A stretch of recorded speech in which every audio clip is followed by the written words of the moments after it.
오늘 말씀은 사무엘상 2장 12절에서 17절 말씀입니다. 엘리의 아들들은 행실이 나빠 여호와를 알지 못하더라. 그 제사장들이 백성에게 행하는 관습은 이러하니 곧 어떤 사람이 제사를 드리고 그 고기를 삶을 때 제사장의 사환이 손에 세 살 갈고리를 가지고 와서 그곳을 냄비에나 큰 솥에나 가마에 찔려 넣고 갈고리에 걸려 나오는 것은 제사장이 자기 것으로 가지되 실로에서 그곳에 온 모든 이스라엘 사람에게 이같이 할 뿐 아니라 기름을 태우기 전에도 제사장의 사환이 와서 제사 드리는 사람에게 이르기를 제사장에게 구워드릴 고기를 내라. 그가 내게 삶은 고기를 원하지 아니하고 날 것을 원하신다 하다가 그 사람이 이르기를 반드시 먼저 기름을 태운 후에 내 마음이 원하는 대로 가지라 하면 그가 말하기를 아니라 지금 내게 내라. 그렇지 아니면 내가 억지로 빼앗으리라 하였으니 이 소년들의 죄가 여호와 앞에 심히 크면 그들이 여호와의 제사를 멸시함이었더라. 아멘. 한 유치원에서 아이 셋이 자랑을 하고 있었습니다. 근데 첫 번째 아이가 자랑을 해요. 우리 엄마는 요즘 수영 배우는데 잠수를 30초나 한다. 둘째 아이가 또 얘기합니다. 우리 할머니는 해녀라서 60초나 잠수한다. 엄청나게 오래 하지. 세 번째 아이가 큰 소리를 얘기합니다. 우리 삼촌은 작년에 물에 들어가서 아직 안 나왔다. 네, 이처럼 사람은 자랑하고 싶어하는 존재입니다. 아니, 자랑하지 않으면 못 사는 것이 인간인지도 몰라요. 모처럼 온 전화 친구는 1시간씩 자기 자랑만 하는 경우도 있습니다. 네, 사람들은 재능 자랑, 자식 자랑, 학벌 자랑, 미모 자랑, 돈 자랑, 또 많겠죠. 네. 수많은 자랑거리들을 끄집어냅니다. 그런데 이 수많은 자랑 중에 하지 말아야 할 자랑이 있다고 그러죠. 그것은 돈 자랑, 자식 자랑, 건강 자랑이다. 이런 말을 들었습니다. 이 세 가지는 모두 다 언제 어떻게 바뀔지 모르기 때문에 특히 아내나 자식을 자랑하는 것은 팔불출이다라고 하는 옛말도 있습니다만, 하지만 여러분, 진정으로 아내나 자식을 자랑할 수 있다면 그야말로 행복한 사람이 아닐까 싶습니다. 근데 꼭 기억해야 될 것이 뭐냐면은 자녀만큼은 절대로 부모 마음대로 되지 않는다는 사실이죠. 특히 요즘 같은 시대에는 자녀를 키우는 게 너무너무 어렵습니다. 이 품 안의 자식이라는 말이 있잖아요. 그러니까 내가 낳은 자식이지만 품 안에 있을 때까지만 자식 같다. 조금만 크면 내 마음대로 되지 않는 거죠. 남 같죠. 전에는 우리가 보통 미운 7살이라고 그랬잖아요. 미운 7살. 요즘은 어때요? 미운 3살이라고 그럽니다. 쓸데없이 조숙을 하는 거예요. 네. 이런 말을 하는 엄마도 봤습니다. 성경에 보면 자식은 하나님이 주신 상급이라 그랬는데 어떤 때는 벌을 주신 것 같아요. 네. 농담이겠지만 요즘 아이들 키우는 게 얼마나 힘들면 그럴까 싶기도 합니다. 그래요. 부모에게 자녀 걱정은 끝이 없습니다. 근데 학교 들어가면 공부는 잘 하려나, 얻어맞고 다니지는 않나, 사고가 나지 않을까, 노심초사합니다. 자라서 대학에 들어가면 또 취직 걱정해야 되고, 취직하면 또 결혼시킬 걱정해야 되고, 결혼하고 나면 문제없이 잘 살려나 또 걱정을 해야 됩니다. 정말 부모 노릇하기 어려운 시대가 와 있습니다. 그러면 이렇게 어려운 시대에 어떻게 부모 노릇을 하지? 다행히도 성경에는 그 해답이 나와 있습니다. 우리 인간을 창조하시고 우리에게 자녀를 주신 하나님이 다 가르쳐 주셨다, 이렇게 말할 수도 있어요.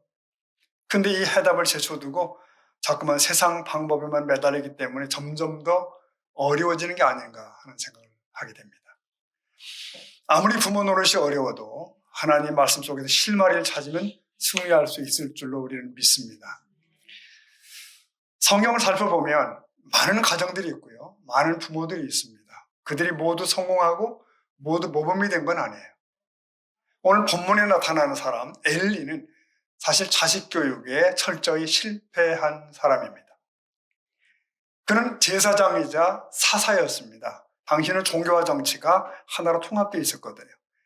그는 이스라엘 왕정이 도입되기 전 최후의 사사들 가운데 한 사람이었고요. 그러니 그는 영적 지도자이고 정치 지도자였다고 볼 수 있습니다. 그러니까 권세도 있고 명예도 있는 거예요. 남보기에는 모든 걸 다 갖춘 사람이죠. 그런데 정작 자기 자식들은 잘못되었다는 사실입니다. 자, 사무엘상 2장 아까 읽어주신 12절을 다시 한번 읽어볼까요? 12절 시작. 엘리의 아들들은 여호와를 근데 이 말씀을 다른 번역 성경 보니까 엘리의 아들들은 불량자라 그렇게 돼 있어요. 나쁜 사람이라는 뜻입니다. 자, 이 두 아들은 아버지 대신 제사장으로서 제사 업무를 집행하는 사람들이에요. 그러면서 그들이 한 짓이 뭐예요? 하나님을 가볍게 여기고 제사 드릴 때 못쓸 짓들을 했다는 거죠. 하나님은 이런 엘리하고 그 아들들에게 진노하셨습니다. 그래서 그들의 미래에 대해서 경고하셨죠. 2장 34절에 보니까 내 두 아들 누구죠? 홈니와 비누아스가 한날에 죽으리니. 여러분 성경 기록을 보면 이 말씀이 그대로 훗날 그대로 실현이 되는 거예요. 그들은 엉터리 신앙으로서 하나님의 법궤를 앞장세우고 전쟁터로 나가죠. 근데 보기 좋게 패전을 하고 망합니다. 4장 11절 말씀 보면은 자 읽어볼까요? 하나님의 궤는 빼앗겼고 엘리의 두 아들 죽음 당했더라. 그러니까 전쟁터에 나가서 법궤도 빼앗기고 이 두 사람은 다 전쟁통에 목숨을까지 잃게 되는 거예요. 비극은 거기서 끝나지 않았습니다. 부친 엘리도 그 소식을 전해 듣고는 넘어져서 급사를 하게 됩니다. 4장 18절 보면 이런 말 그렇게 설명이 되고 있어요. 하나님의 궤를 말할 때 무슨 말이죠? 하나님의 궤를 빼앗긴 것이 전달될 때 그 말이에요. 엘리가 어떻게 해요? 자기 의자에서 뒤로 넘어져서 문 곁에서 목이 부러져 죽었다. 참 죽는 것도 복잡하게 죽네요. 이렇게. 네. 여러분 그뿐 아닙니다. 읽어보면 더 나아가서 자손도 다 끊어져요. 며느리가 그 패전 소식들을 들으면서 해산하게 되는데 그때 죽어요. 그래서 엘리의 가문이 그야말로 완전히 멸문지화가 됩니다. 여러분 참 두렵죠. 망해도 이렇게 망할 수 있을까?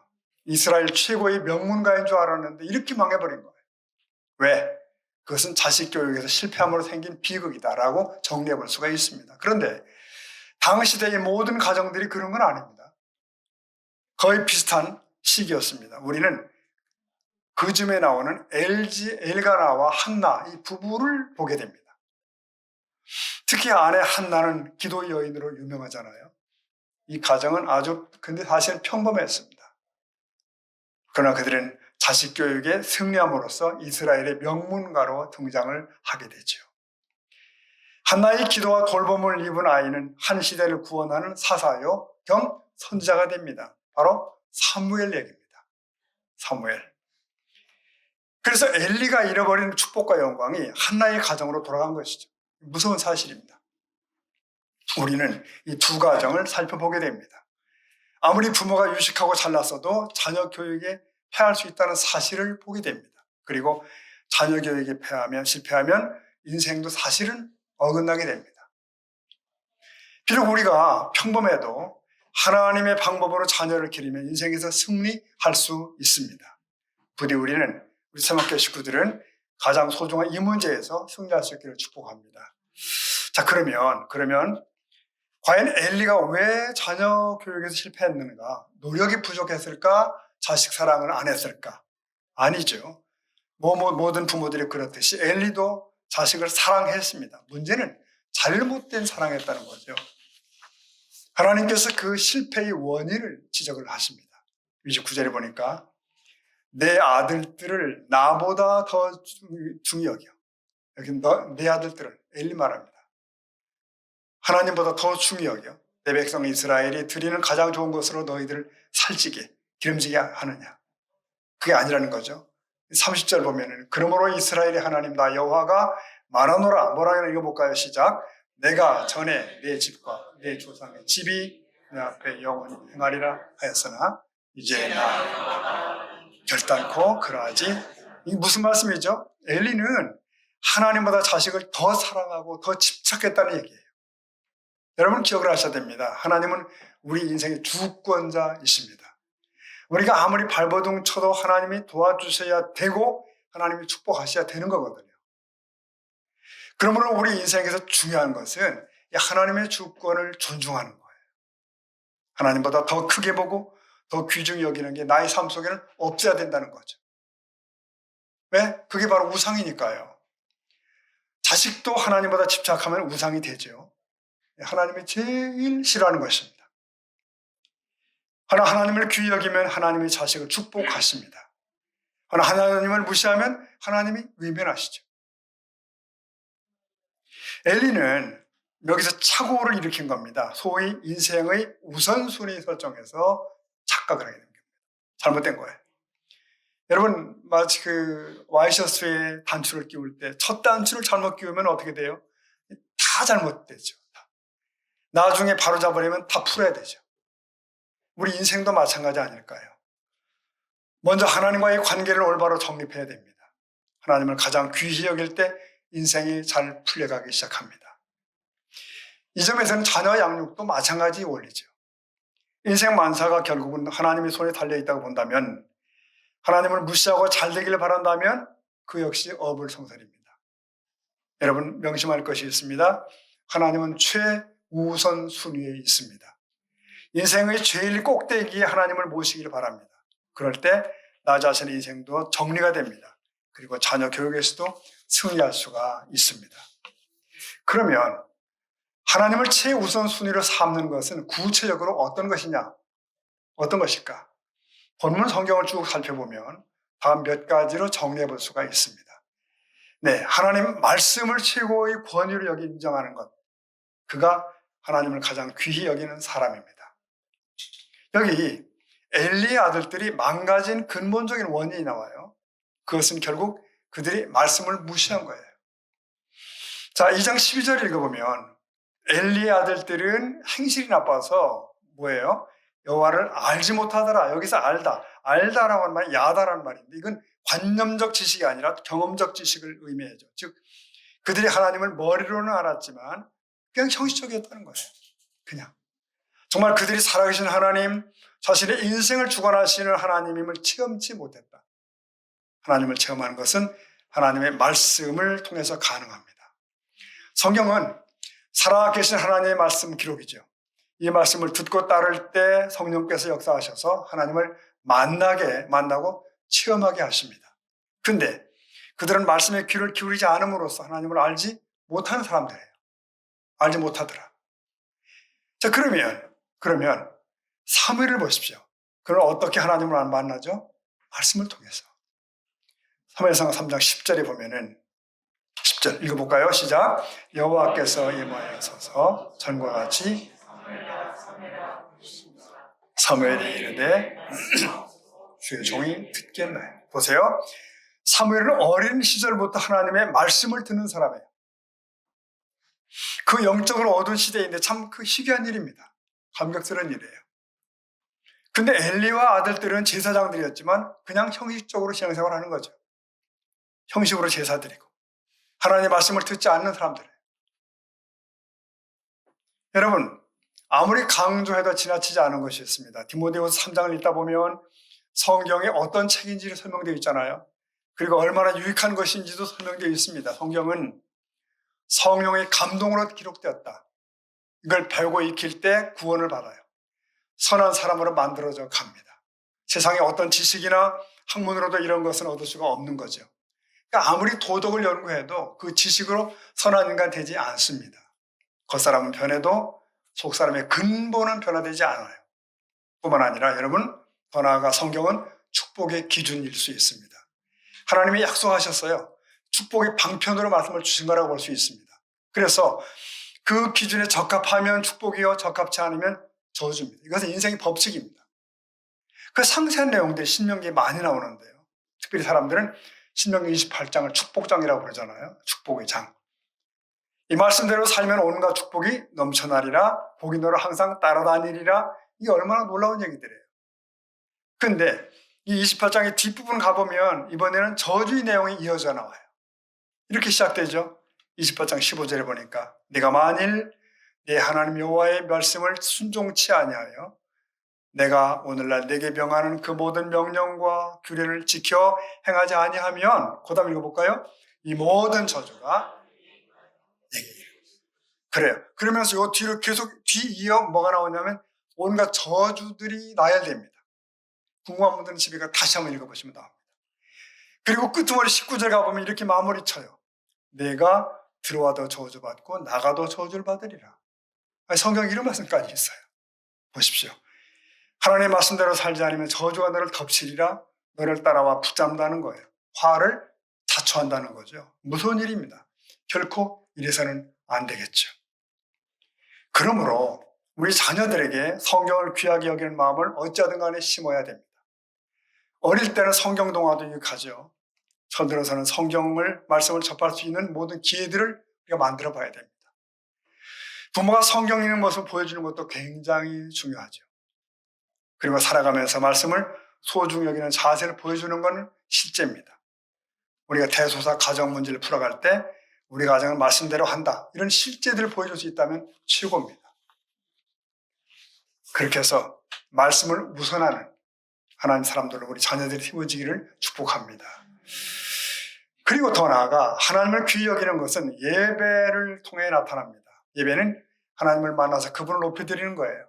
안타깝게도 엘리 제사장의 아들들은 예배를 소홀히 여깁니다. 제사를 우습게 여기죠. 17절에 보면 그들이 망가진 두 번째 원인이 이 예배의 실패에 있다는 사실을 보게 됩니다. 2장 17절 보니까 이 소년들의 죄가 여호와 앞에 심히 크면 뭡니까? 그들이 여호와의 제사를 멸시했더라. 네, 예배를 멸시했다.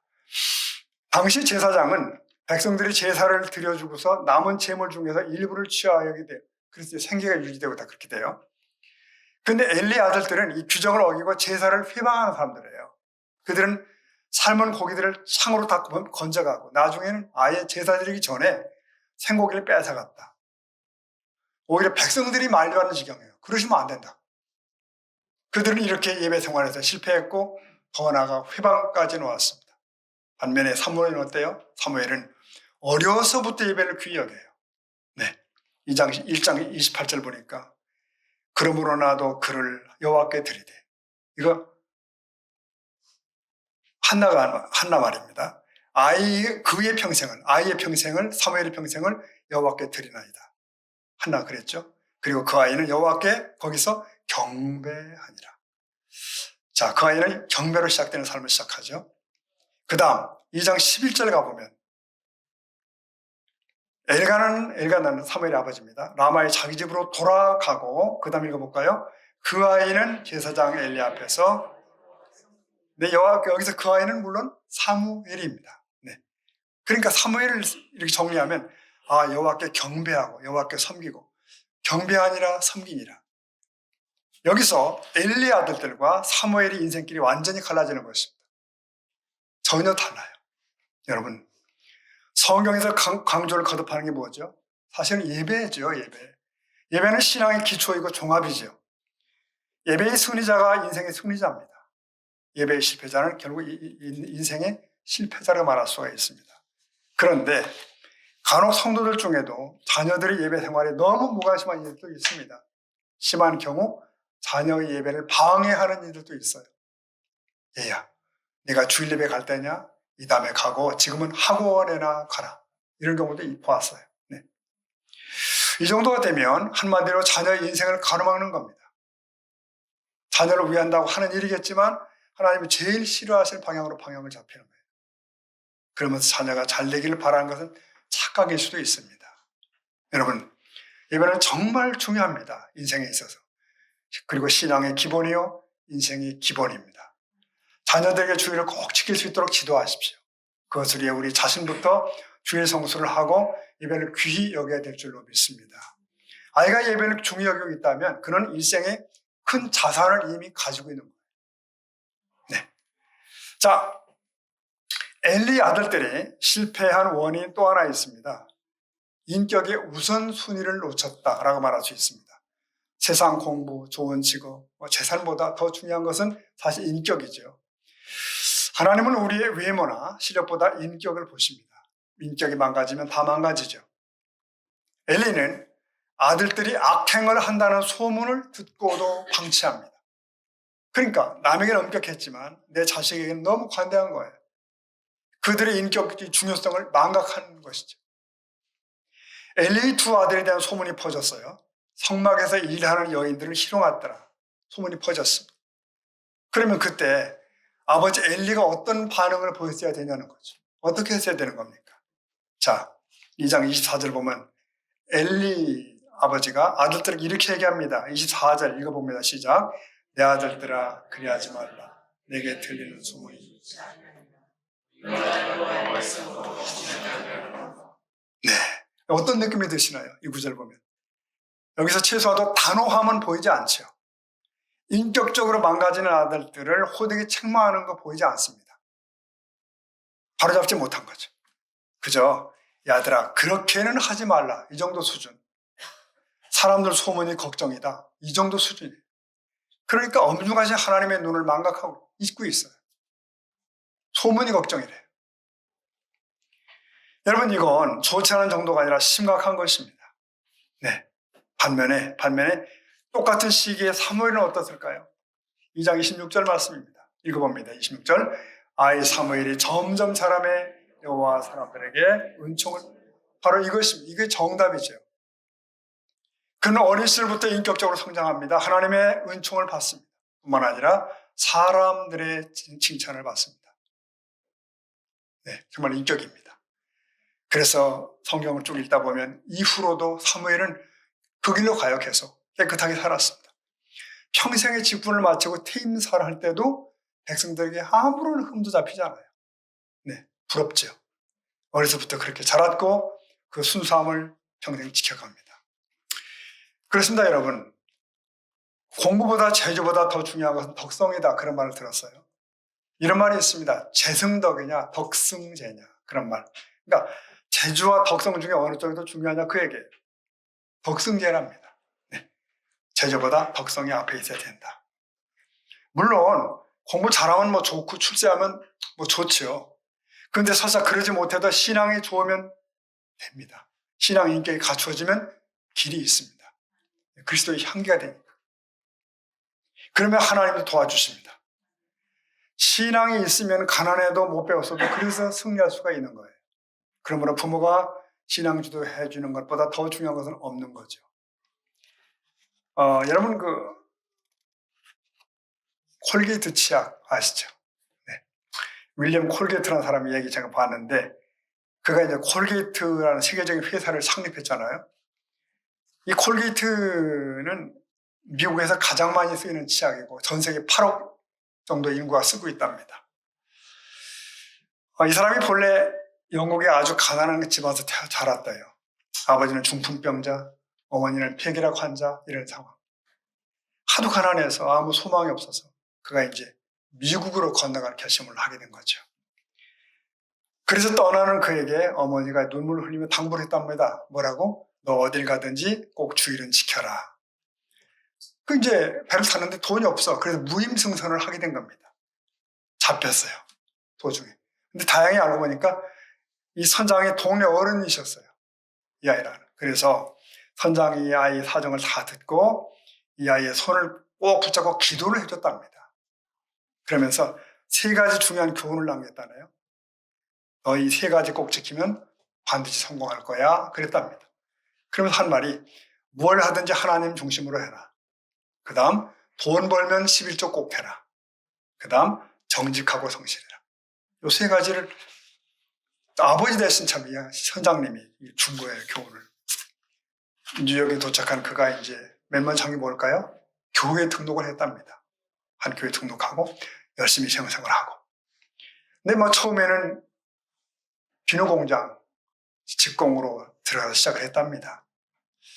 그런데 신명기 말씀처럼 그 후로 복이 따라다녔어요. 그를. 계속 하나님의 축복을 경험하게 됩니다. 마침내 큰 기업을 이루게 되었고 그것이 바로 콜게이트 회사입니다. 학벌도 없고 빈털털이었지만 하나님의 인정을 받으니까 길이 생긴 거예요. 여러분 신앙은 이보다 더 위대한 일들을 할 수 있을 줄로 믿습니다. 네, 오늘 말씀을 매듭하겠습니다. 어린이 순서가 있어 길 줄 알았더니 짧아져가지고 소리가 짧게 끝날 것 같습니다. 매듭하겠습니다. 여러분 백약이 무효라는 말이 있잖아요. 백약이 무효.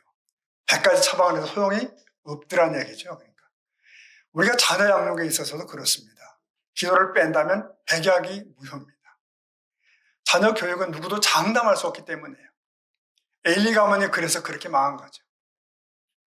그런데 엘리를 수종들던 사무엘은 달랐잖아요. 왜? 그에게는 어머니의 기도가 있었어요. 그래서 그는 그 어둠의 시대, 사사시대의 빛과 같은 존재가 됩니다. 근데 여러분, 한 가지 아이러니가 있습니다. 뭐냐면, 그러면 사무엘의 자식들은 어땠을까요? 네. 사무엘의 아들들은 어땠을까요? 부친에 이어서 그들이 둘이 사사가 되었어요. 이스라엘 사사인데, 그러나 그들은 부친에 전혀 미치지 못했습니다. 그리고 그들은 많은 실수를 또 범해요. 안타깝죠. 학자들은 이렇게 분석을 했어요. 훗날 아버지 사무엘이 너무 사역에 바쁘셨고 자식을 훈육할 틈이 없었다라고 분석을 합니다. 아마도 맞을 수 있겠죠. 여러분, 이럴 수도 있습니다. 부모가 아무리 훌륭해도 자식이 잘못될 수 있어요. 오늘날은 더욱더 그렇습니다. 사회 환경 전체가 너무도 오염되어 있기 때문에 그렇습니다. 사사시대는 사악한 시대였습니다. 영적으로 폐역한 시대였어요. 여러분, 지금 이 시대는 사사시대 이상으로 어둡지요. 이 자라는 아이들에게는 오염된 공기보다 더 심각한 공해를 지금 주고 있습니다. 우리 아이들은 부모 세대와는 전혀 다른 세상에 살고 있습니다. 그렇다고 아이들을 바깥에 못 나가게 할 수도 없잖아요. 오염된 문화, 유행 등의 공해에 찌들어 있습니다. 아프리카 부족에게 이런 말이 있다 들어보셨죠? 아이 하나를 키운다는 것은 온 마을이 함께 키우는 것이다 라는 말이 있죠. 우리들 가정에도 우리들 교회에도 자녀들이 자라고 있습니다. 우리 교회 공동체가 함께 기도하고 축복하고 함께 격려하며 키워야 되겠습니다. 교회는 아이들을 키워서 집사 만들고 권사 만들려고 교육하는 건 아닙니다. 그 이상입니다. 이 시대에 온 세상에 빛을 비춘 존재로 그들을 키워야 될 줄로 믿습니다. 그러기에 우리는 겸손할 수밖에 없어요. 그리고 결국은 엎드려야 됩니다. 자녀 교육의 마무리는 기도죠. 자식 가진 부모 큰 소리 못 친다는 말이 있음을 늘 기억하고 깨어 있어야 됩니다. 내가 하려고 하면 실패할 거예요. 그러나 하나님께 맡기고 하나님 방법으로 최선을 다하고 기다리며 하나님이 책임져 주실 것입니다. 여러분, 지금 자녀들이 잘하고 있습니까? 감사하십시오. 그러나 계속해서 겸손히 기도하셔야 됩니다. 지금 자녀가 잘못하고 있나요? 그래도 낙심하지 마십시다. 하나님이 변화시켜 주실 것입니다. 기도의 끈을 놓치지 않을 수 있길 바랍니다. 예수님이 하신 말씀을 떠올립니다. 나를 위해 울지 말고 너희 자신과 자녀들을 위해 울어라. 자녀를 위해 눈물의 기도를 뿌리라는 뜻이죠. 눈물로 씨를 뿌리면 결과 있습니다. 눈물로 씨를 뿌리는 자는 뭐죠? 기쁨으로 거두리로다. 성도 여러분, 오늘 어린이 주일을 맞으며 다시 한번 우리 자녀들 그리고 이 땅의 아이들을 주께 위탁합니다. 우리 다시 하나님의 방법으로 돌아가십시다. 그리고 다시 시작하는 겁니다. 그래서 우리 자녀들이 복된 인생 되고 하나님의 기쁨이 되는 존귀한 인생 되기를 예수님의 이름으로 축복합니다. 아멘. 함께 기도하시겠습니다.